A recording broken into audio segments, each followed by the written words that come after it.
মাছের মাথা দিয়ে বাঁধাকপি আশা করি তোমরা অনেকেই অনেকবার বাড়িতে বানিয়েছো, কিন্তু কি পদ্ধতিতে আর কি মশলা দিলে সব থেকে ভালো হয় এই ভিডিওতে আমি তোমাদের দেখাবো। আর রেসিপিটা পারফেক্টলি করার জন্য থাকবে অনেক টিপস অ্যান্ড ট্রিক্স।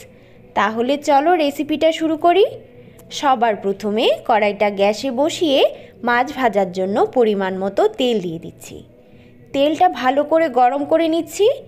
এবার হাফ চা চামচ হলুদ গুঁড়ো আর অল্প একটু নুন দিয়ে দিচ্ছি। এটা দেওয়ার কারণ আমি মাছের মাথাটা মেরিনেট করছি না, ডাইরেক্টলি এইভাবেই তেলের মধ্যে দিয়ে দিচ্ছি।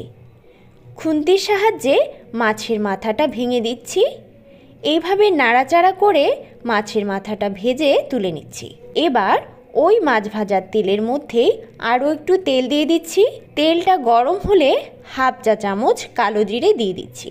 এবার গ্যাসের ফ্লেমটা হাইতে রেখেই কুচি করে কেটে রাখা পেঁয়াজ এর মধ্যে দিয়ে দিচ্ছি। প্রায় 60%-এর মতো ভেজে নিচ্ছি। এবার একটা তেজপাতা 2 টুকরো করে এর মধ্যে দিয়ে দেব।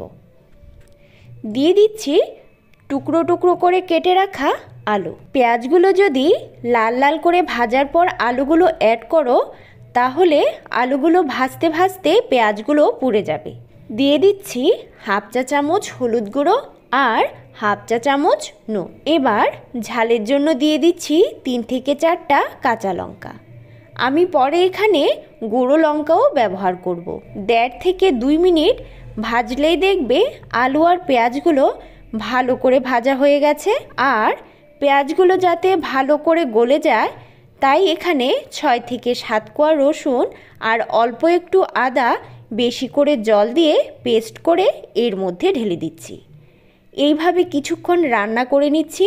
এই পর্যায়ে সামান্য কিছু মশলা ব্যবহার করছি। 1 টেবিল চামচ ধনে আর জিরে গুঁড়ো আর অল্প একটু লঙ্কার গুঁড়ো। ভালো করে মিশিয়ে নিয়ে লম্বা লম্বা করে কেটে রাখা টমেটোগুলো এর মধ্যে দিয়ে দিচ্ছি, যাতে মশলাগুলো না জ্বলে যায়। এবার কালারের জন্য দিয়ে দিচ্ছি কাশ্মীরি লঙ্কার গুঁড়ো। ভালো করে মিশিয়ে আরও একটু ভেজে নিচ্ছি। এবার কোনো রকম জল ব্যবহার না করে কেটে রাখা বাঁধাকপিগুলো এর মধ্যে দিয়ে দিচ্ছি। বাঁধাকপিগুলো মশলার সঙ্গে মিশিয়ে নিয়ে এর মধ্যে দিয়ে দিচ্ছি স্বাদমতো নুন, যা বাঁধাকপি থেকে জল বের করতে হেল্প করবে আর খুব তাড়াতাড়ি নরম করে দেবে। ভালো করে মিশিয়ে নিচ্ছি।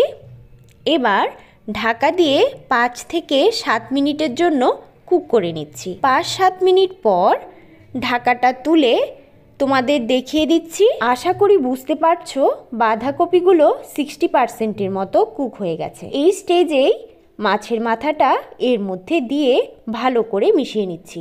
এবার আবারও 3 থেকে 4 মিনিট রান্না করে নিচ্ছি।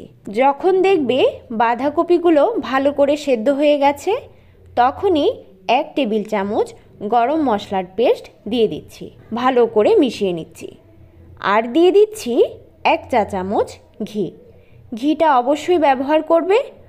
অনেকেই আছো যারা বাঁধাকপি রান্না করার আগে ভাপিয়ে নাও, তাদের জন্য বলে রাখি, একবার এই প্রসেসে রান্নাটা করে দেখো, স্বাদটা দ্বিগুণ হয়ে যাবে। আর ফাইনালি রেসিপিটা ফিনিশ করার আগেই ফ্রেশ কিছু ধনেপাতা কুচি করে দিয়ে দিচ্ছি। আশা করি সম্পূর্ণটা রেসিপি তোমাদের অনেক ভালো লেগেছে। আর যদি ভালো লেগে থাকে তাহলে অবশ্যই লাইক, শেয়ার, কমেন্ট করে চ্যানেলটাকে সাবস্ক্রাইব করে নেওয়ার অনুরোধ রইল। ধন্যবাদ।